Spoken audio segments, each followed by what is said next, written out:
kështu si që jemi, a është normale kjo? Tani, shumë e drejt po e potencioni, do të reshjet ndodhen jo vetëm Kosovë edhe në shtetet rajonit dhe në gjithë Evropën. Mirë, po me këto reshjet që kanë rënë edhe të kemi kaq shumë vërshime, nuk është se i shohim çdo kund. Problemet kolegët veç i filluan, do të thotë pak a shumë i përmendën disa, nuk është e thjeshtë, është komplekse sepse është zinxhiri i shkaktarëve, cilët pastaj ne i shohim vetëm pasojat bashkë me qytetarët. Mirë, po fatkeqësia është që nga fillim do të përmend aty ku burojnë ose ku fillon rrjedhja sipërfaqësore në zonat malore, kem prerje të egra të pyjeve, pastaj kem një urbanizëm kaotik dhe një infrastrukturë të zhvilluar e cila fatkeqësisht gjithë jemi dëshmitar, nuk i plotëson standardet edhe normat as në fazë projektimi e as më pak në fazë zbatimi në teren, dhe pastaj vim deri te pjesa e vërshimeve që po e themi në 2-3 pika këto janë shkaktarët cilët ne shohim tani këto vërshime. Nuk është në rregull ose nuk është normale të shohim kaq shumë vërshime. Fatkeqësisht në rastet kur ndodh në stin të tilla, do të siç është tani në janar, vërshimet kanë efekt më të shpejtë sepse toka në shumë raste mund të jetë edhe ngrirë në pjesën e thellësisë vet, mund të jetë ose e ngopur kur është e shkrirë dhe pastaj e gjithë sasia e ujit kalon në rreshje sipërfaqësore dhe në fund përfundon në lum. Por çfarë ndodh ose si ndodh që gjithë kjo sasi të përfundoj kaq shpejt në lum, është vetë ndikimi jonë.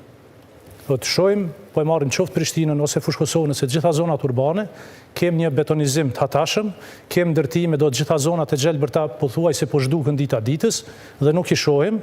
Zonat e gjelbërta kushtimisht është si puna e sfungjerit, që kur hedhim ujin filtron që me thjeshtu më shumë. Përthith ujin, infiltrohet në shtresat poshtë dhe nuk kalon rreshje sipërfaqësore, nuk kalon rrjedhë sipërfaqësore. Në rastet kur betonizimi, asfaltimet, gjitha këto janë të padepërtueshme, janë të papërshkueshme nga uji, e gjithë rreshjet bien mbi to, kalojnë në tubacione, tubacionet shumë shpejt përfundojnë në lumej sepse gjithë pajtohemi, e dim tani gjithë që ne jemi shtet i varfër me pasuri ujore, kjo ndikon që kanalizimet me gravitet shumë shpejt të përfundojnë në lumej dhe lumej të fryhen pastaj detyrimisht. E fatkeqësia është edhe aty në lumej, u përmend edhe këtu, hidhen beturina pafund nga qytetarët, nuk është që mirë mbahen mirëfilli lumejt, gjithë ky kompleks pastaj pasojat i shohim, por është vonë kur i shohim pasojat. Mungon reagimi proaktiv, mungon dëgjueshmëria e profesionistëve, mungon ruajtja e profesionistëve. E kemi përmendur shumë shpesh, nuk mund t'i krijojmë profesionistët brenda natës, që me ndërlidh me kolegët. Profesionistët sado pak që mund t'jenë vend. Besoni edhe ju që në pozitat vendimarrëse, le themi aty ku duhet të jenë njerëzit profesionistë, nuk janë të angazhuar ata të duhurit? Jo gjithmonë shohim raste të tilla. Tani edhe kjo mund të jetë temë e diskutimit, sepse profesionistët e mirëfillt mund të rrinë në aspektin që thjesht e llogarisin si kontribut për vendin.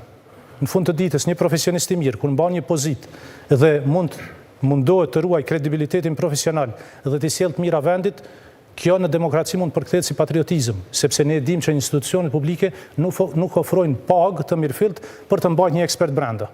Mirë, po çfarë është satisfaksioni është që me punën që e bëjnë profesionistët, qoftë kolegu bashkim ose tjerë, e dinë që në fund ditës janë shkaktar që disa familje do shpëtojnë, ekosistemi do shpëtojë.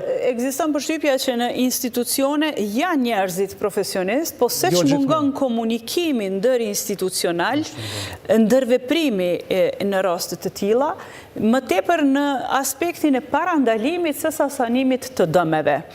Sepse ne gjithnjë pra miremi me pasojat, ndahet buxhet për t'i ndihmuar familjet, natyrisht ka kosto krejt menaxhimi i situatës, por Agjencia për Menaxhim të Emergjencave ka goxha buxhet për investime kapitale.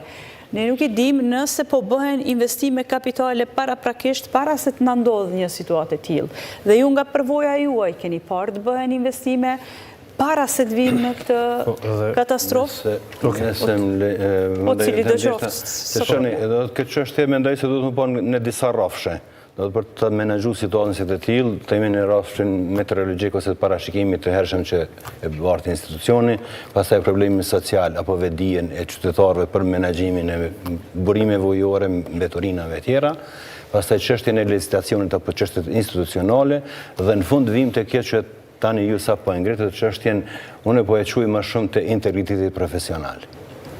Unë sot në një status timin në Facebook e kam thonë si mund të një inxhinier që merret me projektimin e një strukture ose infrastrukture që është autostrada dhe autostrada të vërshohet.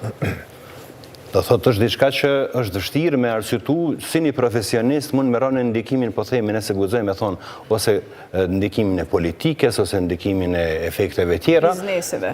Përderisa ai bart një përgjegjësi shumë madhe se të vërshohet një autoudhë, një autostrad, është diçka që thonë është një huqje e madhe profesionale. Nuk është diçka e thjeshtë.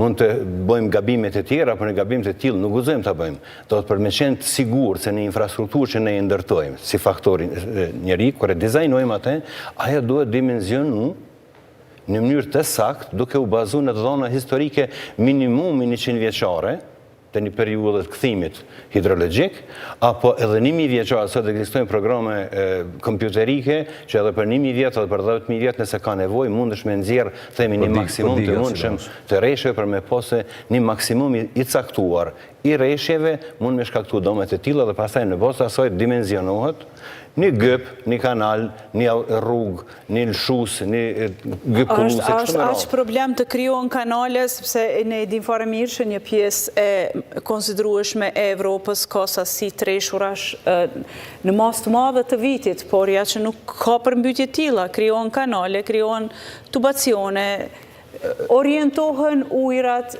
pse është kaq të lashët krijohen Nëse mundem nëse më lejuat këtu, se absolutisht gjithë kolegë këtu kanë të drejtë dhe natyrisht i kanë argumentet e tyre profesionale edhe shkencore.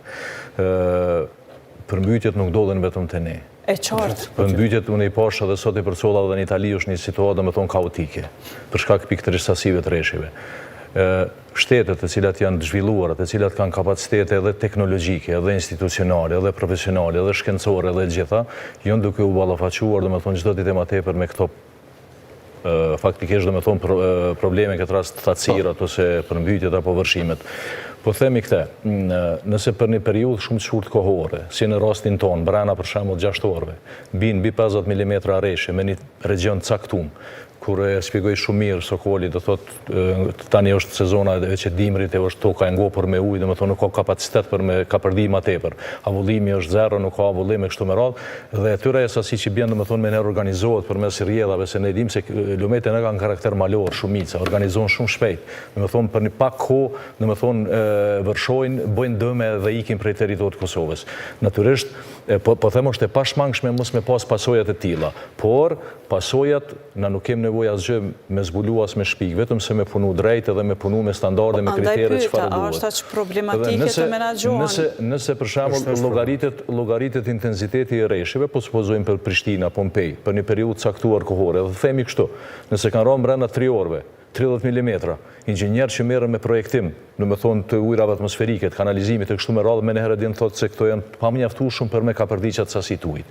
Domethënë duhet të ekzistojë njerëz profesional, punë profesionale, por natyrisht domethënë edhe të kenë përgjegjësi. Dhe çështja tjetër, e tham, nuk po duam ndërhime këtë, është e vërtetuar shkencëtarisht, me mbajtje e rregullt e lumejve, kur po thonë mbajtje rregullt, nuk ka nevojë domosdoshmërisht gjithmonë me ndërmarrje, domethënë teknike me bë, po thjesht me mbajtje e thjeshtë, domethënë që është një periudhë 3 deri në 5 vjet, ku institucionet, këtë rast komunat, me mjete shumë të vogla buxhetore, segmente caktuar i mirë